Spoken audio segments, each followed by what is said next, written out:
And when I do my critical political analysis, my shit says let's get the fuck out of here while we still can. I'd rather be floating around down the Caribbean and hear about it on the radio. Maybe not hear about it. A lot of those little countries down there like Venezuela and places like that where gasoline is 27 cents a gallon, they're going to have a boom when America takes the brake off of the world. Oh no, what's going to happen is it's a pivot thing.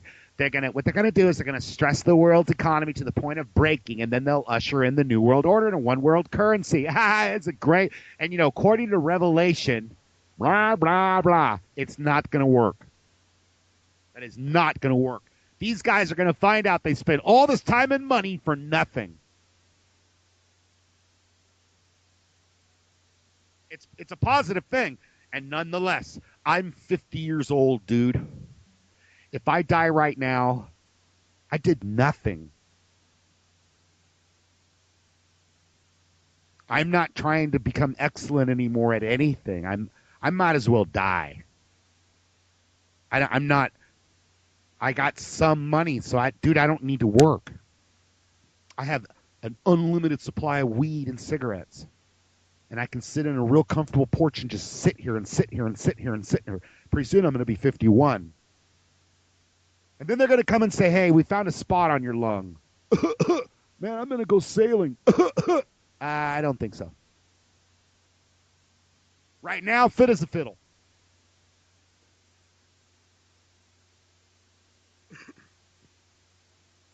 And if you try to do it as a couple, you're talking 4-hour shifts. You need like 3 people. You need like 3 or 4 people on the boat to take shifts steering it and driving it. You know what I mean? Yeah, right. I didn't think of that. Someone's got to drive the damn thing. Someone's got to stand up and look around all the time. Keep your eyes open. Yep. So you don't hit a log, so you don't go off on course, so you don't break the rudder. If the wind changes, big waves, you got to watch the sonar. You got to watch the storm front. You got to check in with Coast Guard. You know what I mean? There's like a zillion things you need to do all the time. One thing on a boat, you can never take your eyes off the ball. Never when you're on a boat out at sea. You can never relax. You'll die. You'll get yourself killed. But the odds of drowning and dying in the ocean in your sailboat are like you're way more likely to trip and fall and die in your bathroom. It's safer to be out on that goddamn ocean on that sailboat than it is to be in your house talking to me right now. You're more likely to be shot and killed here in the United States than the U.S. Army and over Iraq. You're more likely to be thrown in a dungeon here with a throwaway key than you are in El Salvador. What's the likelihood they're going to drone your little sailboat, a little dot on the ocean? If it gets bad, you go out to sea. What's the likelihood they're going to have drones in Chile?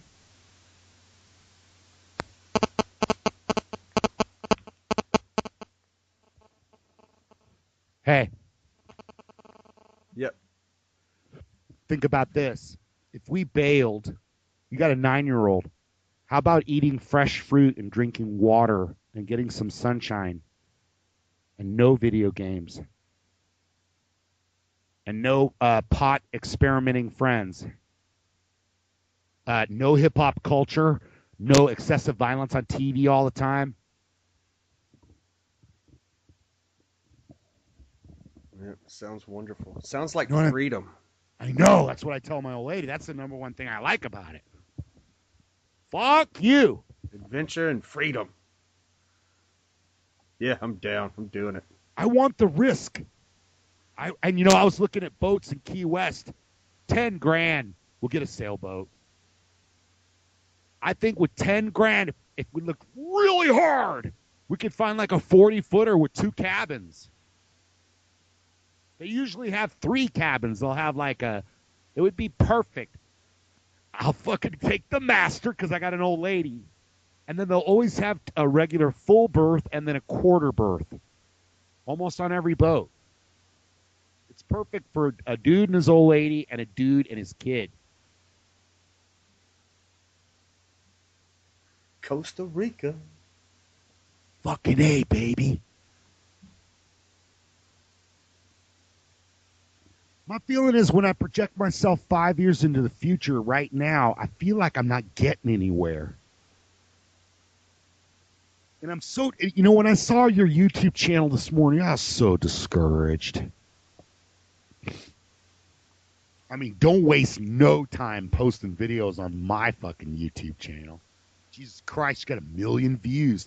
That's more than my channel's ever gotten. I got people watching a show that took me 5 hours to make.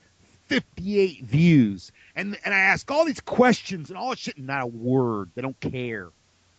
And then I look at the analytics. They're watching it for 1.5 minutes. They don't give a fuck. They don't give a fuck. I get that my shit just ain't good. It's like I fool myself into thinking it's good, and some people have said it's good. It just ain't good. I see motherfuckers with channels where they just sit in front of the camera and talk and shit, the most mundane, weird bullshit, and they got like, got 43,000 views. It's got 100,000 subscribers. And like you said, that one dude, you told me to go listen. Bro, I'm not knocking that show. I'm just analyzing it. Yeah, I know.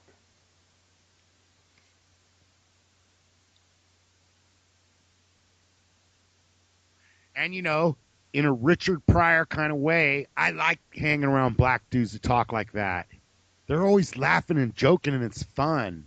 White dudes standing around there, stick up their ass. It was like that in the service. Yeah, definitely. It's way more fun to hang with brothers. At a party or anything almost.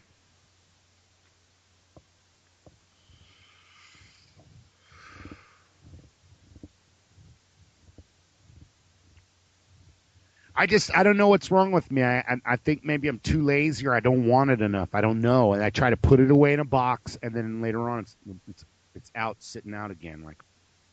Or I'll be reading something and I'll think, God, we need to get the fuck out of here. 200 million bullets or some fact. We should get the fuck out of here. I should get my wife out of here. If I loved her.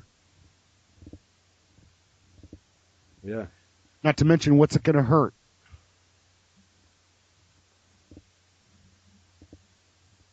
She sent me a text today saying, because I've been, you want a vacation? Tell me where and I'll take care of the rest. I didn't answer back. I'm so depressed. My brother's not taking my calls. I got nobody to talk to. I can't talk to her all the time because, it's my old lady and I don't want to rock her boat. And she's working and shit, I don't want to fuck with her. Right. And make her worried. If I don't talk to her, I don't talk to anybody then. That ain't good. And everybody I bump into public, man, I'm like, blah, blah, blah, blah, blah, blah, blah, because I don't get any socialization. Sitting out here in the woods by myself.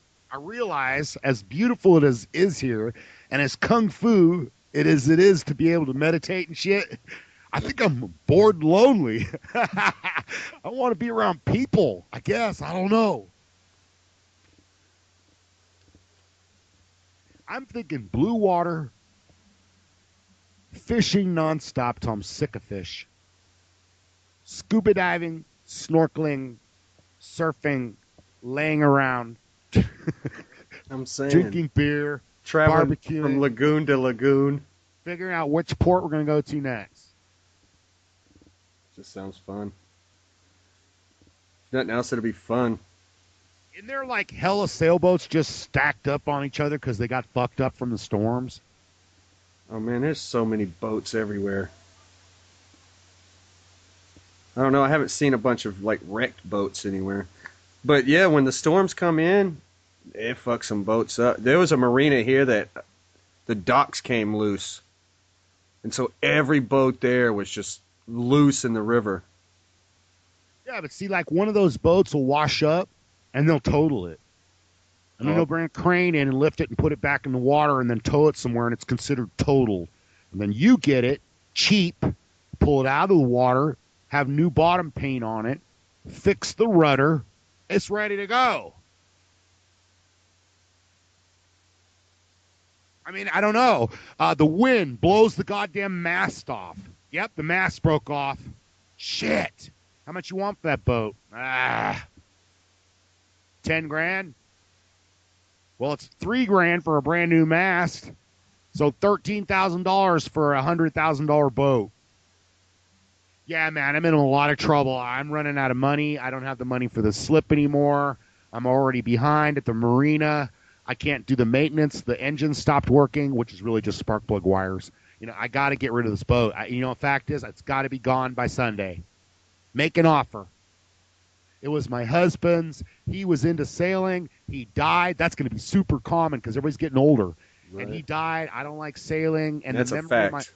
The memory of my husband, I don't want any money. Just $5,000. Just take it away, please. I have fun with it. We want to go to the Bahamas on it. Oh, my husband would love that. I've heard of at least 3 examples in my life where grandpas sold a fully outfitted Harley for $5,000, and then grandma and grandpa for my first wife sold a mint condition Mercedes, old Mercedes that was always in the garage for $5,000, just giving it away because they died. The truck that I have, I got from my mother dying.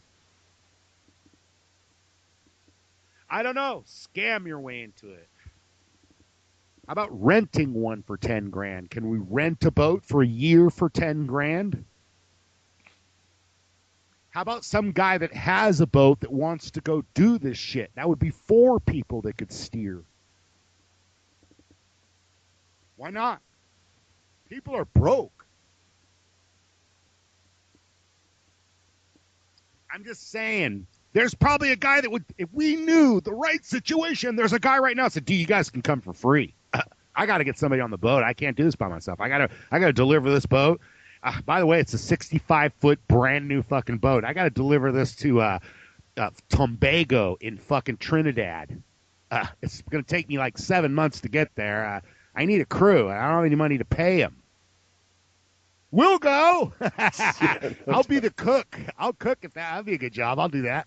I'll cook. I'm a great cook. No problem. Can we go? I don't know. Make it happen. There was a guy, when I drove from Orlando, Florida to Meridian, Mississippi, 1,800 miles or something. Right as we got out of Orlando, me and my Navy buddy saw a red-haired dude with a giant backpack hitchhiking. The kind of guy, a young guy, that you just look at him and pick him up. Because he's cool looking, like, hey, what's up? That was Andy. Who? That was Andy. I know that guy. But yeah, my bad. I didn't mean to interrupt. Well, he's a red-haired Scottish guy. He's from Scotland. And he's hella funny, He's in the back seat. We're driving. We picked him up. Where do you want to go? As far as you guys are going. Well, we're going to Meridian, Mississippi. Do you guys mind? And we're like, no. He rode with us the whole way and then got out of the car and walked away. He came from Scotland. That's freedom. You know how he traveled at that time? Because we were asking him, well, how did you get, over the ocean? He's hitchhiking, Well, I go to a little airport and I hang out till I find a guy that's delivering mail or something. And twice I've rode up front with him and talked with him to keep him awake, The guy don't want to fly by himself. It's a long flight, He went in a UPS plane, He just weasels his way onto the plane for free too, He hitchhiked.